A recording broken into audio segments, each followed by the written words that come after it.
new study, many young Canadian professionals are at a mental health breaking point. But the question arises, why is that? What are the true root causes? By way of background, it was a few days ago I came across a CTV report regarding mental health in the workplace. And I wasn't all that surprised CTV was reporting on this, given that CTV's corporate parent is Bell Media. Every February, Bell launches a virtue signaling initiative called Let's Talk, described as, quote, an effort to raise awareness and combat stigma surrounding mental illness in Canada, end quote. Yeah, just as CIBC has hitched its social marketing wagon to fighting breast cancer, Bell is very bullish on mental health, except that I just don't buy what Bell is selling. I mean, is this telecom titan truly concerned about mental health issues? If so, why did Bell mentally torture its employees during the COVID years by forcing them to get vaxxed? Yeah, even those employees working remotely from home who never came into contact with clients. Gee, maybe Ma Bell believes COVID-19 is transmissible via the telephone, but seriously, Bell caused so many employees to experience all kinds of mental anguish. Get the jab or lose your job. And by the way, there'd be no let's talk regarding that draconian demand. Shameful. Anyway, CTV, aka Bell's television puppet, goes on to chronicle the following. Quote, a recent report published by the Boston Consulting Group found that 5 million young professionals in Canada are in need of mental health support, advising businesses and organizations to invest more into employee well-being. There's still a lot of stigma in discussing mental health. Young people especially are feeling discouraged from presenting the issues that they're facing right now. Genevieve Bonin, co-author of the report and managing director and partner at BOG, told ctvnews.ca. Organizations do care greatly about the health and well-being of their employees, and I think this is now a very open topic for many organizations, but organizations are very slow to recognize the extent of the crisis, so they don't necessarily have an overarching strategy.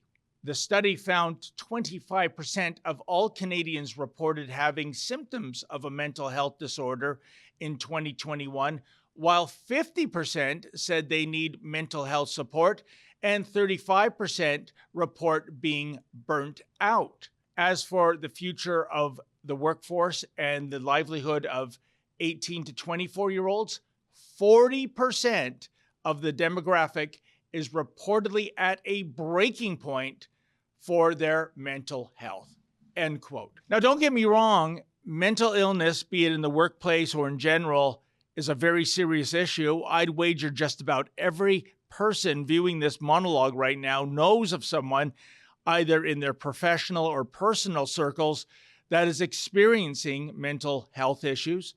And even to this day, there is indeed a stigma surrounding mental illness that is absent if someone were to suffer from, say, heart disease or cancer. And yet, the idea that 40% of 18 to 24-year-old persons are at their so-called breaking point vis-a-vis mental health. Is this really the case? Here's the crux of the matter. I'm not sure if all of that 40% of that demographic are truly suffering from mental illness issues. Let me cut to the chase.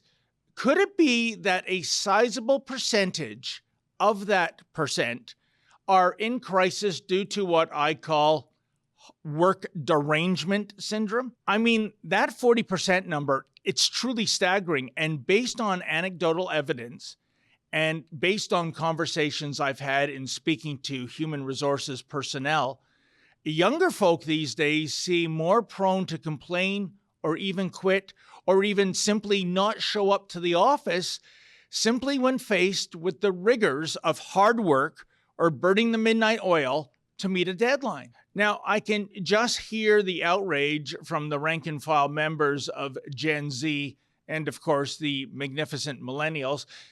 I get the feeling right now they're comparing yours truly to the grumpy old man character brilliantly rendered by Dana Carvey. You know, back when Saturday Night Live was actually funny. In my day, we didn't have these fancy seat belts that would restrain you if your car crashed. In my day, if you stopped suddenly, you knew exactly where you were going, straight through the windshield. That was it. End of story. Pull the curtain, close the shutters. Good night. You were dead and you liked it. Now, by way of clarification, I am by no means painting everyone comprising these younger generations with the same brush.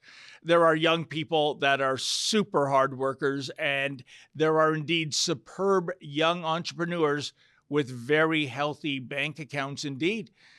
But the numbers when it comes to mental health issues in the workplace, they just don't add up to me. The Toronto-based Centre for Addiction and Mental Health, aka CAMH, notes that in general, 1 in 5 Canadians experience a mental illness. In other words, 20%. However, CAMH does note that young people aged 15 to 24 are more likely to experience mental illness and or substance use disorders than any other age group. Indeed, 39% of Ontario high school students indicate a moderate to serious level of psychological distress, i.e., symptoms of anxiety and depression. A further 17% indicate a serious level of psychological distress. Now, again, defaulting to grumpy old man mode, back when I was in high school in the late 70s and early 80s, I don't recall experiencing psychological distress, nor did I observe this with the rest of the student body. And believe me, folks, I was never part of the cool kids club at school. So what's going on here now? I mean, when I went to high school, there seemed to be more pressure to succeed than what exists today.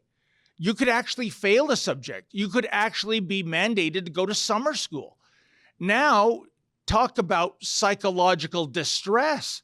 These days, of course, nobody fails, even if little Johnny or Janie can't spell cat, even if you spot them the C and the T, they're going to pass. And I do not exaggerate when it comes to the laissez-faire, anything goes attitude that exists in schools these days. Case in point, do you remember that outrageous case of an Edmonton school teacher, Lyndon Dorval, going back a decade ago? In 2012, Mr. Dorval was actually fired by the Edmonton School District. And what crime did this teacher commit? Was he inappropriate on social media, or did he do something offside with any of his students? Oh no, the precise opposite is true. For this veteran teacher was simply doing his job. Here's the skinny. Some students in Dorval's high school class simply declined to hand in their homework. Others didn't show up to take tests. So Dorval did exactly what you'd expect any educator to do. He gave those students a 0 mark. Oh, but wait a minute, not so fast. The school board deemed that Dorval was acting in an inappropriate fashion. The Edmonton School District evidently has or had a no 0 grade policy, even if there's nothing to grade. And when Dorval refused to bend the knee to the board, he was first suspended, and then 4 months later, he was terminated outright from his position at Ross Shepherd High School.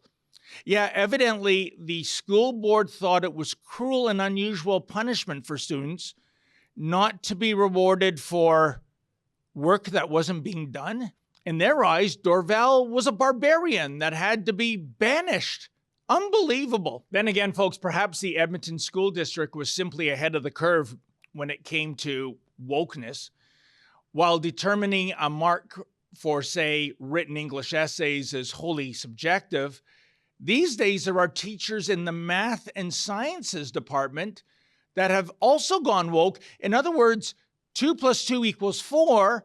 That's a very good answer, but it's not the only answer. Maybe the sum of 2 + 2 is 5. Hey, that's okay. Or how about 13? Hey, 100 is a nice round number, isn't it? Yeah. Maybe 2 + 2 = 100. Because to be rigid in mathematical equations, well, that's an example of colonialism or imperialism or white supremacy or something.